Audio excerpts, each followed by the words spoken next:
Tanghaling tapat nang biglang magbago ang takbo ng buhay ng binatang si Calvin, na noon ay 16 na taong gulang pa lamang. Natanggap niya ang napakalungkot na balita.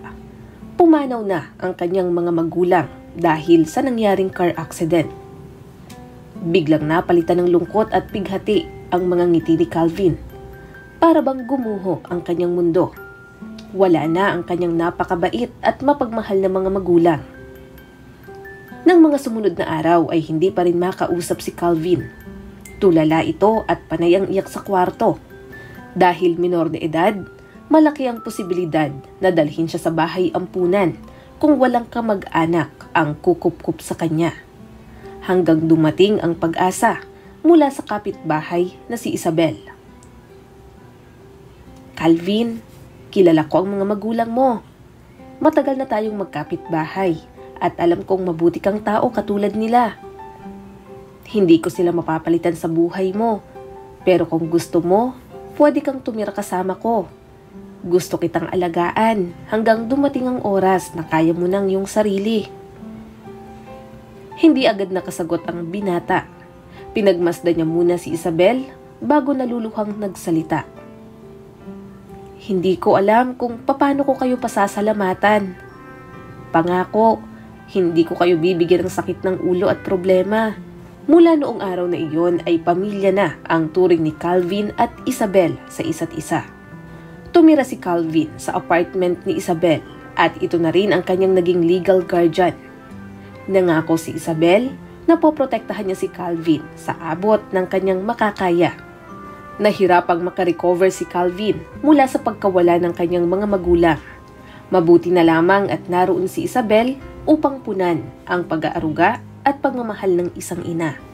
Makalipas ang ilang buwan ay unti-unti na ring nauunawaan ni Calvin ang lahat at nagpapasalamat siya sa Diyos dahil may anghel na ipinadala sa kanya. Si Isabel ang naging karamay at sandalan niya sa bawat problema. Sa murang edad ay talagang masipag ng mag-aral si Calvin. Sa halip na maglaro sa labas ay mas gusto niyang magbasa ng libro. Calvin, nakikita ko na magiging matagumpay ka sa buhay kung ipagpapatuloy mo lang ang ginagawa mo. At hindi naman nagkamali si Isabel. Pagka-graduate ni Calvin sa high school ay nakakuha siya ng full scholarship sa kursong Business Economics. Noong dumating ang sulat ay walang mapaglagyan ng tuwa si Calvin at Isabel. Mama, Papa, para sa inyong lahat ng ito. Wika ni Calvin habang hawak ang larawan ng kanyang mga magulang. Hindi naging madali para kay Calvin ang pag-aaral sa kolehiyo, pero determinado siyang makapagtapos kaya sinikap niyang i-maintain ang kanyang grado. Minsan ay dumarating din siya sa punto na naitatanong niya sa kanyang sarili, ano kaya ang buhay niya ngayon kung naroon pa ang kanyang mga magulang? Siguradong proud na proud sa iyo ang mama at papa mo. Ito lang ang laging sinasabi ni Isabel sa tuwing may achievement si Calvin. Nagbunga naman ang lahat ng paghihirap ng binata dahil pagka-graduate sa kolehiyo, agad siyang natanggap sa finance department ng isang malaking kumpanya. Pumasok si Calvin sa kumpanya na puno ng determinasyon at pangarap na magkaroon ng magandang buhay. Nangako siya sa sarili na iyon pa lamang ang simula. Sisikapin niyang marating ang tugatog ng tagumpay. Tuwing may promotion o kahit anong achievement, palaging naaalala ni Calvin ang yumaong ama't ina. Kaya naman, lalo niya pang pinagbutihan upang maging proud ang mga ito sa kanya, saan man sila naroon. Wala pang 1 taon mula nang magtrabaho si Calvin ay napansin na ng kumpanya ang kanyang sipag at galing. Kaya naman, na-promote siya agad sa managerial position. Alam kong magiging isa kang effective at efficient na leader, wika ng CEO habang ina-announce ang promotion ni Calvin. Proud kami sa iyo dahil parte ka ng tagumpay at siguradong mas marami pa tayong maa-achieve sa mga susunod na taon. Bilang isang manager ay tumaas na rin ang sweldo ni Calvin, dahilan upang makabili siya ng pinapangarap na sasakyan. Sa kabila ng ngiti sa mga labi ay mayroon pa ring lungkot sa kanyang puso. Tuwing nakikita niya ang lumang bahay ng kanyang mga magulang ay parang bumabalik ang sakit. Kaya naman, makalipas ang ilang taon ay napagpasyahan niyang mag-move on. Mama Isabel, Hindi naman sa gusto kong kalimutan ang mga magulang ko. Pero naisip ko na siguro ay ito na rin ang tamang panahon para makapagsimula tayong muli. Masakit para sa akin sa tuwing makikita ko ang dati naming bahay. Oo naman anak, kung yan ang gusto mo. Sigurado namang ito rin ang gusto nila para sa'yo. Wala namang magulang na nanaisin na maging malungkot ang kanilang anak. Ibinenta ni Calvin ang lumang bahay. Bumili siya ng mas malaking apartment sa syudad malapit sa kanyang pinagtatrabahuhan. Dahil nasa mataas na palapag, kaya natatanaw niya ang city lights at napagmamasdan din ang kalangitan mula sa bintana. Mama, Papa, sana i-proud kayo sa akin. Ito pa lang ang simula para maabot ko ang ating mga pangarap. Bulong niya sa sarili habang nakatingin sa labas. Sa kabila ng magandang takbo ng career ay nananatiling sarado ang puso ni Calvin sa pagkakaroon ng kasintahan. Pusong bato na nga ang kanyang palayaw sa opisina dahil makakausap mo lamang ang binata tungkol sa trabaho. Pero kung love life at babae ang pag-uusapan ay wala siyang pakialam. Guys, alam nyo ba, may tinanggihan na naman si Calvin. Wika ng isang empleyado habang kumakain ng pananghalian. Talaga? Wala namang bago dun. Natatawang wika naman ng isa. Babae nang lumalapit sa kanya pero wala talaga siyang interes. Sinabi mo pa. Sayang, perfect na sana. Matalino, gwapo at successful sa buhay, pero mukhang wala siyang balak na makipagrelasyon. Walang sino man sa kanila ang tunay na nakakaalam ng dahilan ni Calvin. Ang totoo niyan ay natatakot ang binata na mapalapit sa kahit na kanino, sa takot na masaktan at iwanan rin siya nito tulad ng nangyari sa kanyang mga magulang. Natatakot siya na muling maranasan ng sakit at pagkabigo dahil baka hindi na siya makamove on.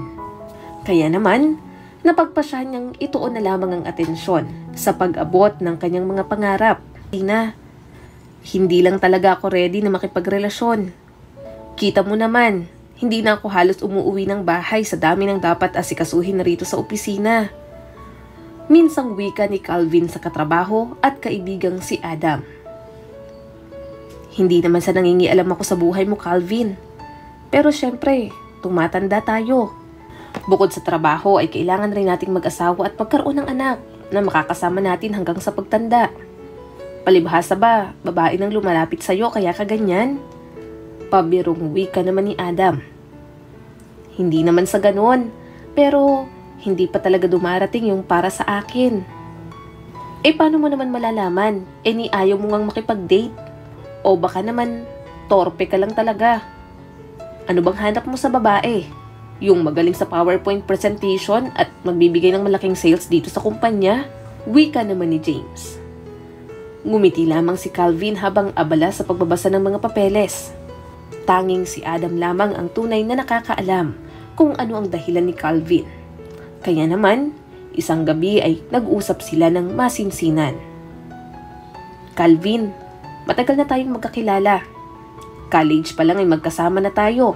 At sa panahong iyon ay nakita ko kung gaano ka kadedicated sa trabaho. Magkaedad lang tayo pero di hamak na mas malayo na ang narating mo kaysa sa akin. Kahit kailan ay hindi ka nag-share ng problema mo sa ibang tao. Alam ko naman yun, Adam. Ang totoo niyan ay natatakot akong mapalapit sa ibang tao dahil baka masaktan na naman ako. Nang mga sandaling iyon ay nauunawaan ni Adam kung ano ang ibig sabihin ng kanyang kaibigan. Gusto nitong magmahal pero nauunahan siya ng takot. Isang umaga, habang nasa meeting ay aksidenteng natapunan ng kape ang damit ni Calvin.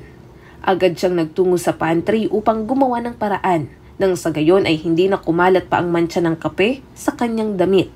At sa hindi inaasahang pangyayari ay nagtagpo ang landas nila ng isang dalaga na nakasuot ng uniforme na pang janitress. Abala ito sa pagre-refill ng mga supply sa cabinet. Agad niyang napansin ang natatarantang si Calvin. Nilapitan niya ito upang tulungan. Tutulungan na kitang tanggalin ang mantsa sa damit mo. Wika nito sabay kuha ng stain remover spray sa cabinet. Bago ka lang ba dito? Hindi naman, nakangiting sambit ng janitress habang pinupunasan ang damit ni Calvin. Dati akong nagtatrabaho sa ibang palapag pero inilipat ako rito. O ayan, tapos na. Wala nang mantsa. Maraming salamat. Nakangiting wika ni Calvin bago dali-daling bumalik sa meeting. Sa pagdaan ng oras ay hindi nawala sa isip niya ang janitress. Hindi niya maintindihan ang sarili pero para bang gusto niya itong mas makilala pa. Kinagabihan, paglabas niya ng opisina ay sakto namang natanaw niya ang janitress. Nakapagpalit na ito ng damit at may dala na ring bag. Halatang pauwi na. Hindi na nagdalawang isip pa si Calvin. Agad niyang nilapitan ang janitress. Gusto ko lang magpasalamat ulit sa ginawa mo kanina. Nakangiting wika ng binata. Wala yon. Sanay na akong magtanggal ng mantsa. Ganun ba? Siya nga pala. May alam akong tambayan malapit lang dito sa opisina. Masarap yung mga pagkain nila doon. Baka gusto mong puntahan? Tuloy-tuloy na wika ni Calvin na kahit siya mismo ay nagulat rin sa kanyang sarili. Sa tanang buhay niya ay noon lamang siya nakipag-usap ng ganoon sa babae.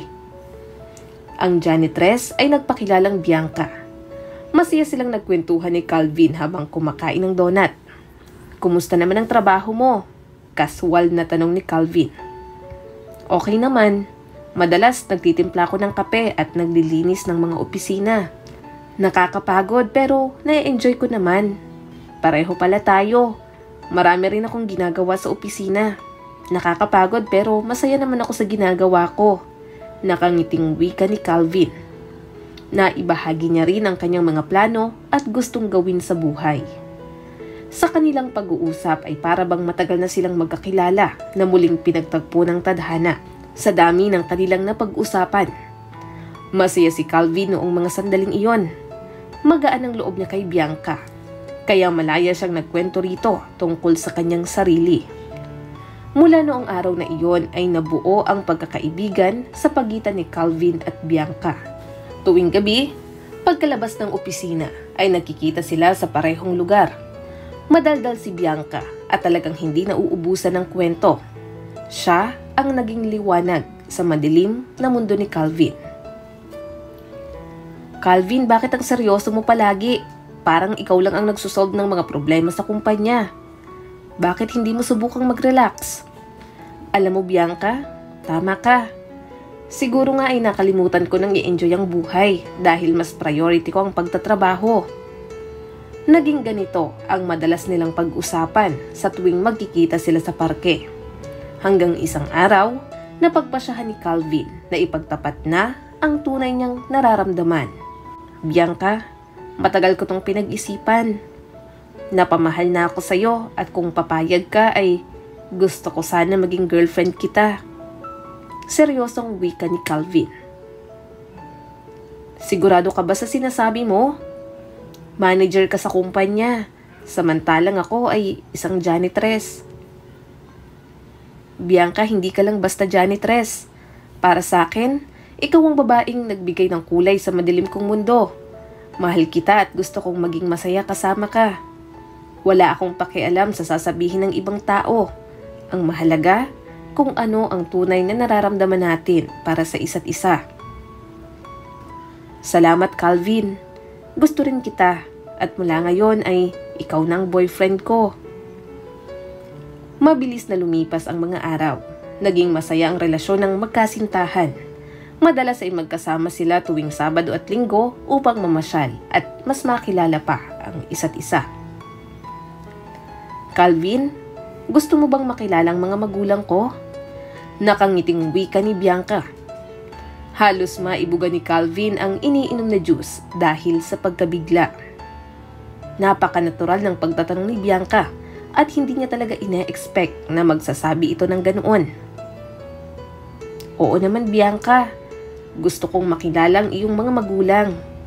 Nakangiting wika ni Calvin kahit ang totoo ay kinakabahan na siya sa pwedeng mangyari.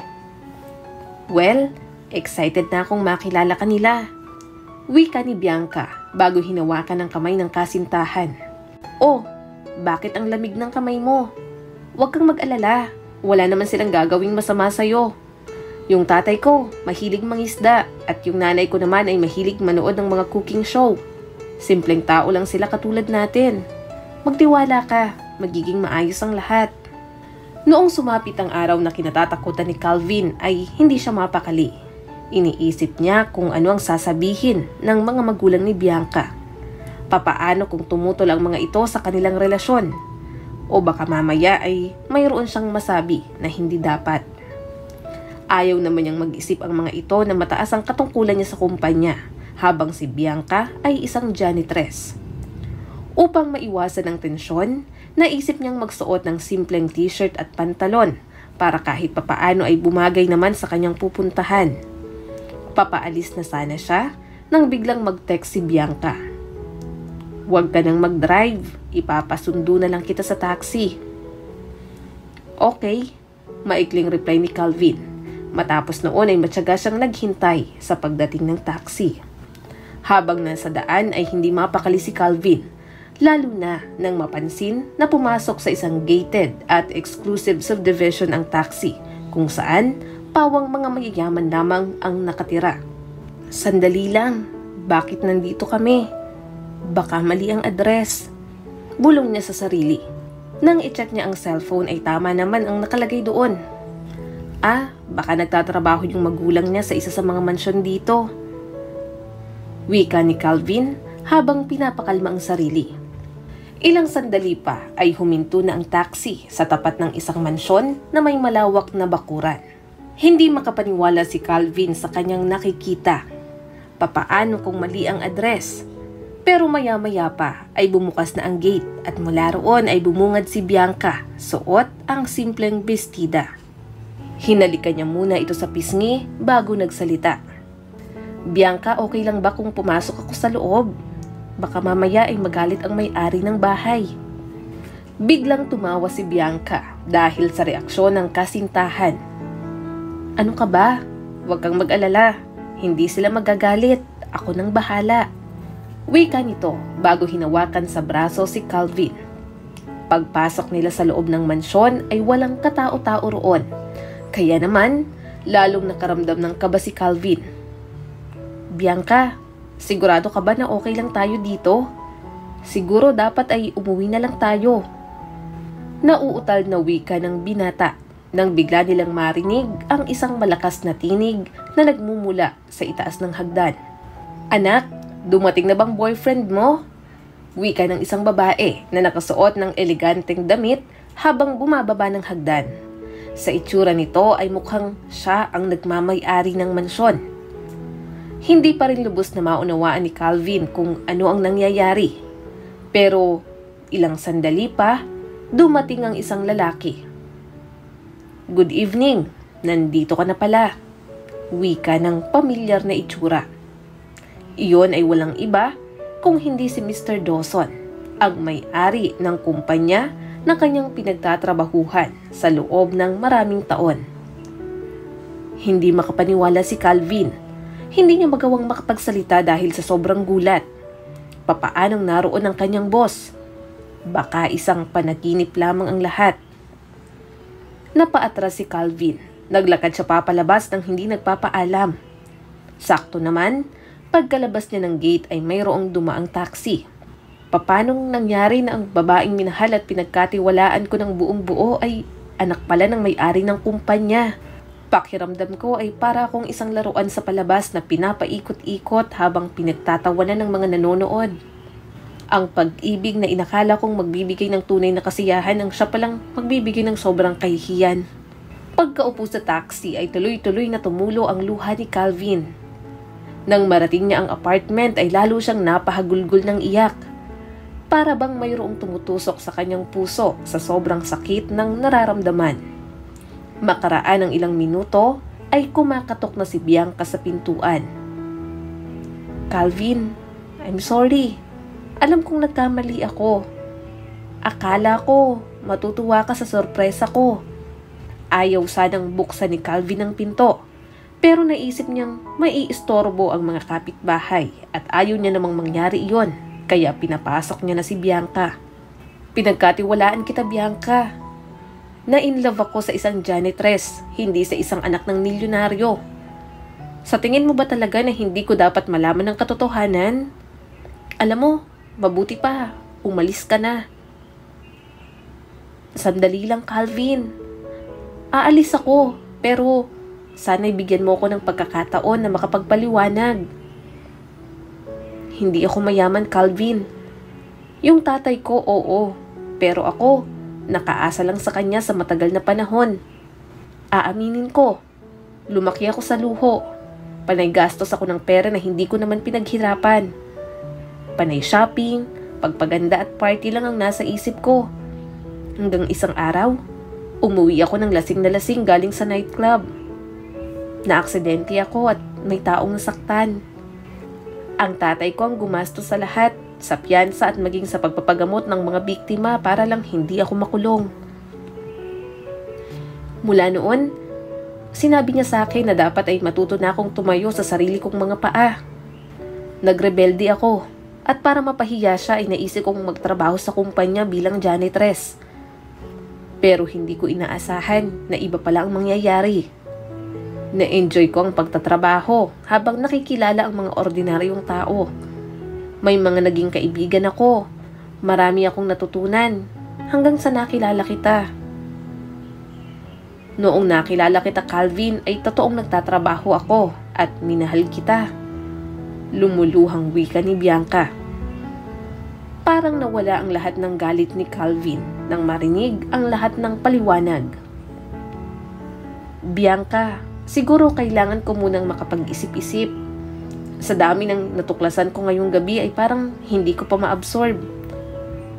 Tumango lamang si Bianca habang patuloy sa pag-iyak. Naiintindihan ko. Gusto ko lang naman malaman mo na hindi ako nagsisinungaling at nagpanggap sa harap mo. Mahal kita at sana'y mahalin mo rin ako. Hindi dahil sa pera o sa pamilya na meron ako. Alam kong nagkamali ako at pinagsisisihan ko na yon. Aalis na sana si Bianca nang bigla niyang maramdaman ang higpit ng yakap ni Calvin. Sandali lang. Huwag ka munang umalis. Kailangan ko ng oras pero gusto kong malaman mo na mahal pa rin kita. Ang Bianca na nakilala ko ay yung simple, tapat at totoo. Yung babaeng na pagsasabihan ko ng lahat ng problema. Yung babaeng nagpapasaya at nagbibigay ng liwanag sa buhay ko. Calvin, ako pa rin to. Walang nagbago. At kahit ang mga magulang ko ay walang problema sa relasyon natin. Lalo na si Papa. Noong gabing iyon ay masinsinang nag-usap ang magkasintahan. Nangako sila sa isa't isa na wala ng sekreto pa sa pagitan nilang dalawa. Magkasama nilang haharapin ang mga problema, gaano man iyon kahirap. Makalipas ang isang taon ay napagpasyahan ni Bianca at Calvin na magpakasal na. Ikinagulat ng mga katrabaho ni Calvin na mayroon pala siyang kasintahan at ang mas lalong hindi sila makapaniwala na ang anak ng may-ari ng kumpanya ang mapapangasawa nito. Sa halip na magtrabaho bilang janitress, napagpasyahan ni Bianca na maging katuwang ni Calvin sa kumpanya. Sa susunod na taon, magre-retiro na ang kanyang ama at si Calvin ang napipisil niya bilang tagapagmana. Mama, Papa, para sa inyo po ang lahat ng ito. Sana ay nakikita nyo kung gaano ako kasaya ngayon. Makalipas lamang ang 2 taon, isinilang ni Bianca ang sanggol na lalaki na siyang nagbigay ng tuwa sa buong pamilya. Paminsan-minsan, dumadalaw si Isabel upang makasama ang kanyang apo at ganoon rin naman ang mga magulang ni Bianca. Mama Isabel, maraming salamat sa lahat. Dahil sa iyo ay hindi ko naranasan ang mag-isa sa mundong ito. Salamat sa lahat ng suporta mo sa akin mula noon hanggang ngayon. Ano ka ba naman, Calvin? Anak kita, kaya normal lamang na susuportahan kita. Alam kong matutuwa rin ang iyong mga magulang dahil nakikita nilang masaya ka na ngayon. Calvin, Mama Isabel, sabay-sabay na po tayong kumain.